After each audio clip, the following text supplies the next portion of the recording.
بسم الله الرحمن الرحيم الحمد لله رب العالمين والصلاة والسلام على نبينا محمد وعلى آله وصحبه أجمعين أما بعد.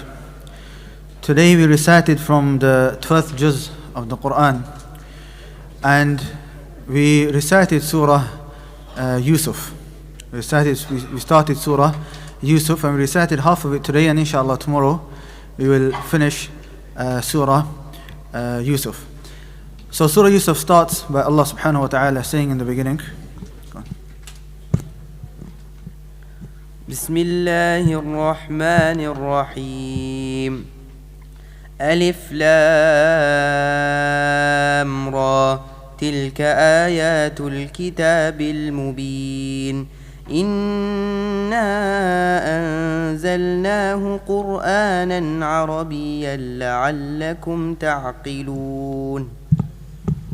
So Allah subhanahu wa ta'ala, He starts off this surah, and in the beginning He says, Inna anzalnahu Qur'anan Arabiyya, that we've sent down this Qur'an as an Arabic Qur'an. Ibn Kathir rahimahullah, he comments on this ayah, and he has a very beautiful statement. And he says that the Arabic language is the most eloquent, deep and expressive of that which may arise in a person's mind. Therefore, the best book, or therefore the most honorable book, was revealed in the most honorable language, through the most honorable angel, to the most honorable prophet and messenger, sallallahu alaihi wasallam, in the most honorable time and place, Makkah and Ramadan. فَكَمُلَ مِن كُلِّ الْوُجُوهِ. So the Quran is perfect in all aspects. So this is the Quran. And Allah subhanahu wa ta'ala, He chose from all of the languages to send it down in the Arabic language. And why does Allah do that? لَعَلَّكُمْ تَعْقِلُونَ. So that you can ponder over it and you can understand, truly understand what Allah subhanahu wa ta'ala is saying to us. And that's why subhanAllah, you notice that the Quran is being recited, even if you don't understand it, how much enjoyment and tranquility does a person feel when he hears the recitation of the Quran. And that doesn't take place for any of the other speeches or any of the other languages. So imagine if a person feels that much contentment just by listening to it and not understanding, then imagine if a person learned the Arabic language and he understood what Allah subhanahu wa ta'ala was saying to him. And then after that, Allah subhanahu wa ta'ala, He says, نحن نقص عليك أحسن القصص بما أوحينا إليك هذا القرآن وإن كنت من قبله لمن الغافلين. And then Allah subhanahu wa ta'ala, He mentions that now we're going to mention أحسن القصص, the best of stories. That Surah Yusuf is known as, the best story in the Quran. And there are some mufassirun that say that the meaning is min ahsan al-qasas, that it's from the best, and not necessarily the best one just unrestrictedly. But whatever the case may be, it's still one of the best stories and most enjoyable stories, most emotional stories, and from those stories where a person can take the most amount of benefit and lessons from. Hence, Surah Yusuf is actually in the second half of the 12th juz. And as you know, we normally recite the first half of every juz. But today we decided that because ahsan al-qasas, the best of stories, we'll recite this, so that we can recite half of it today, and then the beginning of the 13th juz tomorrow will be the completion of it. Now the story is long, and the reminder is only meant to be 10 minutes, maybe 15 max, so we won't be able to go through everything, but inshallah we'll try to point out some of the most important things that do take place. إذ قال يوسف لأبيه يا أبت إني رأيت أحد عشر كوكبا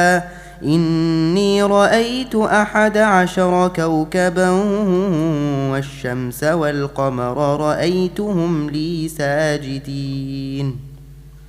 قال يا بني لا تقصص رؤياك على إخوتك فيكيدوا لك كيدا إن الشيطان للإنسان عدو مبين.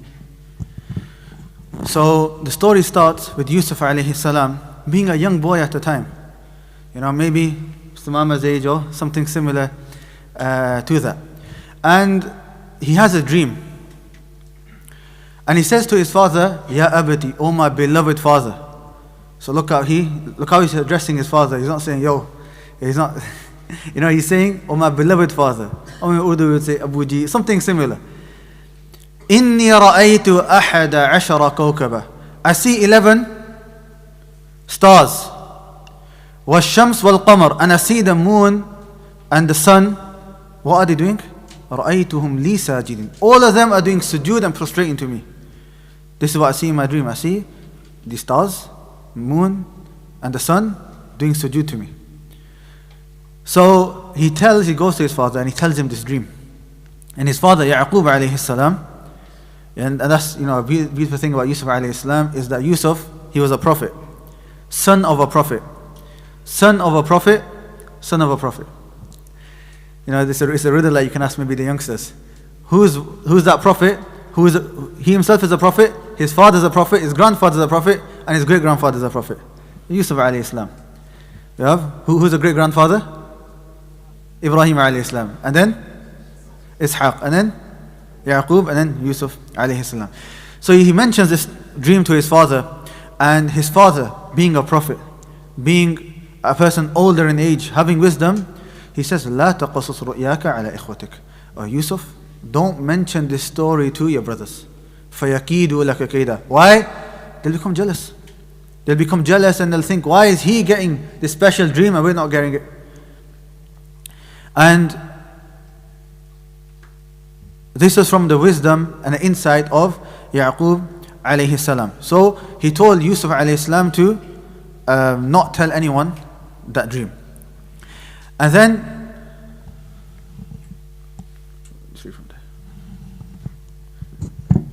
إذ قالوا ليوسف وأخوه أحب إلى أبينا منا ونحن عصبة إن أبانا لفي ضلال مبين اقتلوا يوسف أو اطرحوه أرضا يخل لكم وجه أبيكم وتكونوا من بعده قوما صالحين قال قائل منهم لا تقتلوا يوسف وألقوه في غيابة الجب يلتقطه بعض السيارة إن كنتم فاعلين. So then what happened is that the brothers realized that Yusuf alayhi salam, he's getting more love from his father than they are. Now did Yusuf alayhi salam tell the story to his brothers? He didn't. Because being a prophet, when his father told him to not tell him the story, he didn't tell anyone the story. But even then, the brothers, they realized that Yaqub alayhi salam had a soft spot for Yusuf. So they became jealous. So they wanted to get rid of Yusuf alayhi salam so that their father and his love can be for them purely. So one person said, uqtulu Yusuf, kill him, get rid of him. And then the elder one said, don't kill him, but let's get rid of him in a different way. Let's throw him into a well. And that's what they did. So later on, and I'm summarizing because of time, they went up to their father asking for permission that we just want to go out and play and enjoy ourselves. Send Yusuf with us. So he sent Yusuf with them. And they threw Yusuf alayhi salam into this well, in the middle of the forest, in pitch black darkness. And so Mama, if I threw you in a well, how would you feel at that time? Imagine that. Your brothers are throwing you in a well and you're left there by yourself. So imagine how Yusuf alayhi salam is feeling. And then they go back to their father and they make up a story that a wolf ate him, and they got a shirt, they put fake blood on it. And Yaqub alayhi salam, being a prophet, being somebody who is wise, he realized they're lying, right? Because the shirt wasn't even ripped. If a wolf attacked them, there would have been some rip somewhere at least. So he realized that they were lying, but him being old in age, he couldn't really do anything. Whilst Yusuf alayhi salam, he was now stuck in the bottom of the well by himself.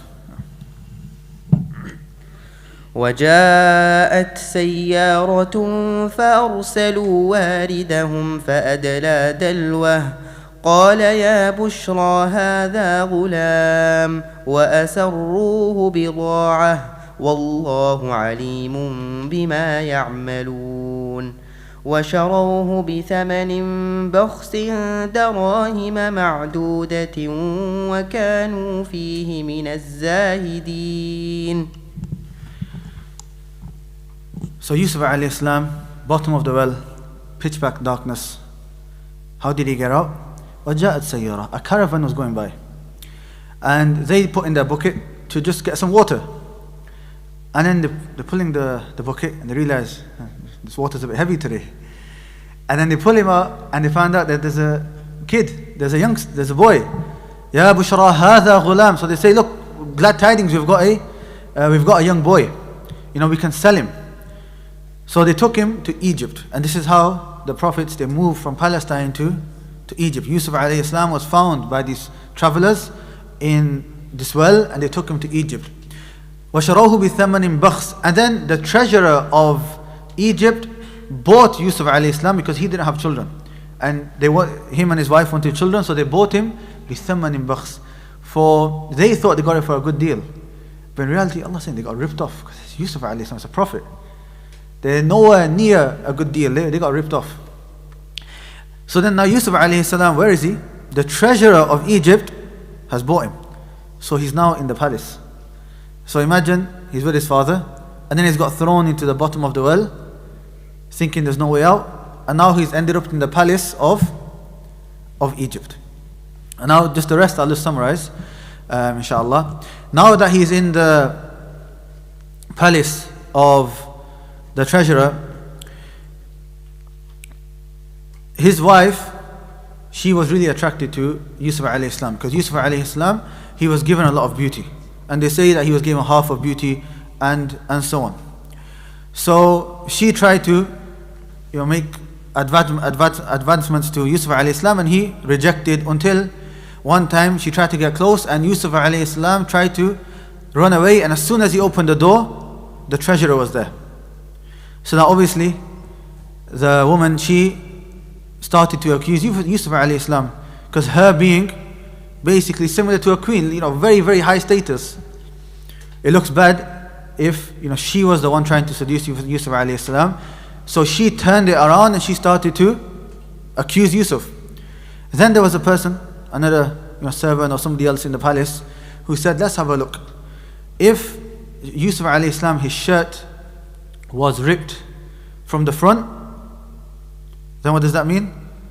That means he was trying to make the advancement and she was trying to push him away and the shirt got ripped.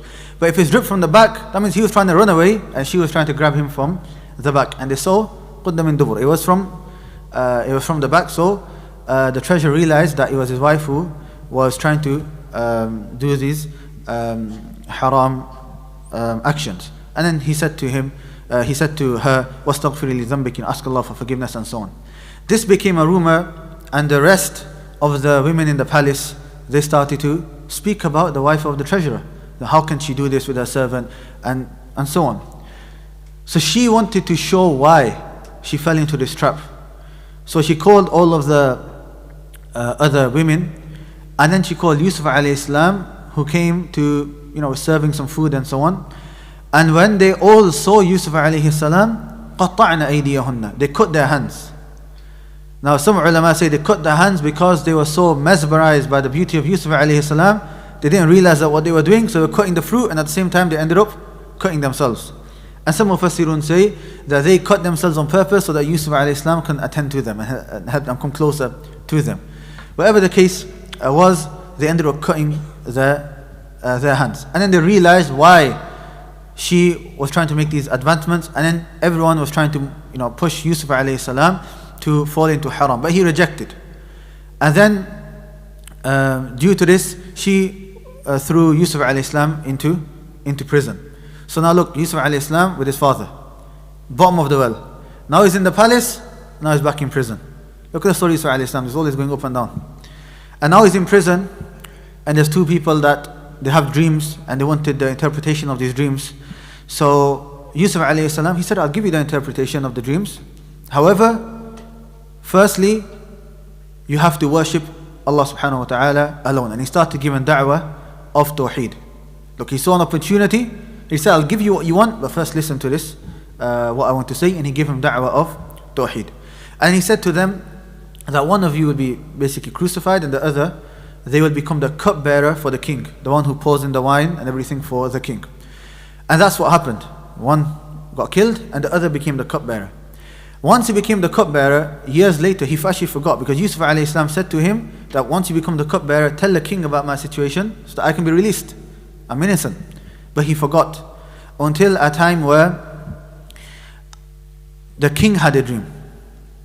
Now the king had a dream and nobody was able to interpret that dream until the cupbearer said, hang on a minute, there was a person called Yusuf who's in the prison. He interpreted my dream and he told me that I will become your cupbearer. Let's ask him. So the king said, okay, ask him. Yusuf alayhi salam, he said the interpretation of the dream is that for 7 years you'll have a lot of food and drink and provisions, and then 7 years after that there'll be a drought. So make sure that in the first 7 years you save the food and your harvest and your provisions so that you can live throughout the next 7 years.